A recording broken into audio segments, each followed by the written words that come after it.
I need your help real quick. So I want you to name off 15 drugs at random, and what I'm going to do is I am going to rate them 0 through 10 as far as easiest and hardest to quit. 1 being easy to quit, 10 being the hardest to quit. Got it. First one. 1, heroin. 10 out of 10. One of the hardest drugs you'll ever have to quit, and that's at the top of the list, top of the scale, brutal withdrawals, 10 out of 10.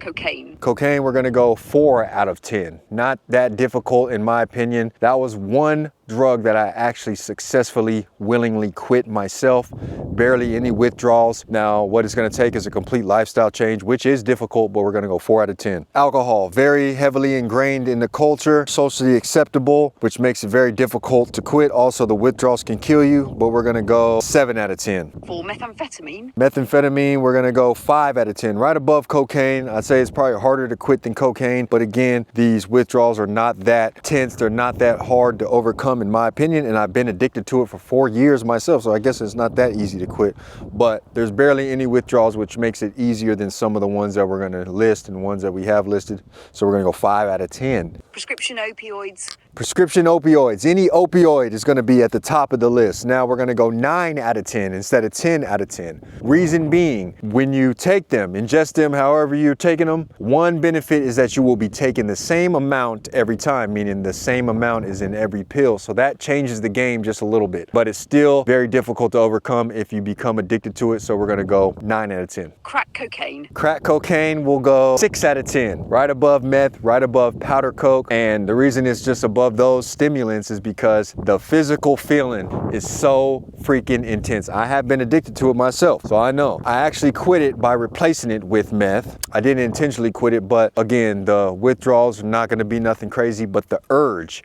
will in fact be very crazy. Crack, 6 out of 10. Fentanyl. Fentanyl, 11 out of 10. So we're going over the 10 mark. An opioid in the opiate family, brutal withdrawals. Now, what the game changer with the Fent, I've only tried it a handful of times. It almost killed me 4 straight times. But the difference with Fent, your tolerance goes up rapidly, insanely, illogically fast, which makes your tolerance just go crazy, and you gotta keep doing it. It's very dangerous, and you get those absolute brutal, unbearable withdrawals. So Fent, 11 out of 10. How would you rate benzodiazepines? We're gonna go 8 out of 10. Because withdrawals can kill you. I heard they're one of the withdrawals. I've never been addicted to it myself, so I wouldn't know. But I hear it's a very brutal withdrawal, and we'll go 8 out of 10. Cannabis, we're gonna go 1 out of 10. What it's gonna take is complete will and strength, but there's really no withdrawals. You're gonna have your withdrawals as far as headaches and loss of appetite, apathy, these things, but these are manageable. I've seen numerous people in my lifetime quit it. It does become more difficult when it has become something that's heavily ingrained in your lifestyle, something that you've been doing for a very long time. You're not gonna really suffer from it. So we're gonna go 1 out of 10. People will definitely disagree with that. We'll go 1 out of 10.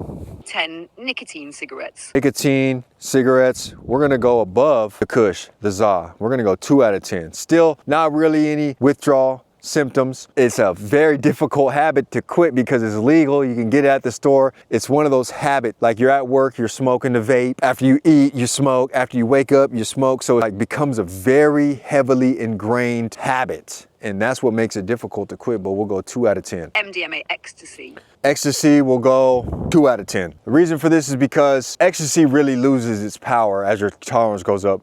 When your tolerance goes up, it gets to a point where it stops really doing anything. I used ecstasy for almost the whole summer. Now that what I just said did not stop me from doing it time and time again, even though it wasn't doing anything. So I would guess I was addicted to it, but when it loses its power and you don't feel the feeling as much, it kind of gets pointless to do. And it's one of those drugs that's really hard to get addicted to, even though I managed to do that myself. It's not that hard to quit, so we'll go 2 out of 10. LSD acid, I don't know too much about it, but we'll go 2 out of 10. Don't know much about it, never done it, in fact, so 2 out of 10. But what do I know? You got any more? 13, psilocybin. Magic mushroom, 1 out of 10. I think it's very difficult to even get addicted to. I don't know too much about it. I have done it before. It wasn't something that I could see myself getting addicted to. How would you rate ketamine?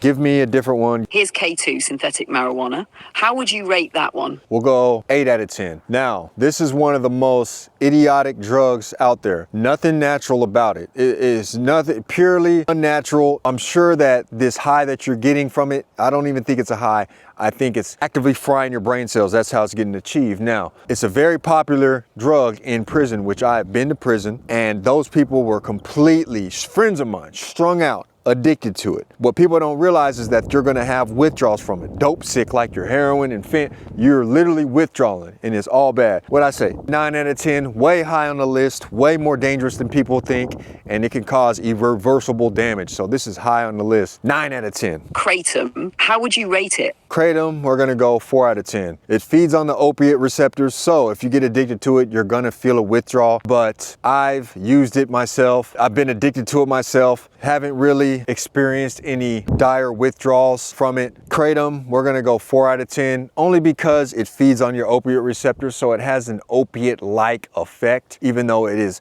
nowhere near that profound, nowhere near that intense. There's no possible way that the withdrawals could be as bad as fent or heroin. I know people say that, but listen, there's no possible way. The impact of it is not that harsh, but still, it's higher on the list than some. We'll go 4 out of 10, only because of that fact that it feeds on your opiate receptors. But other than that, we'll go out of 4 out of 10. Kratom, put it down, but it ain't about nothing.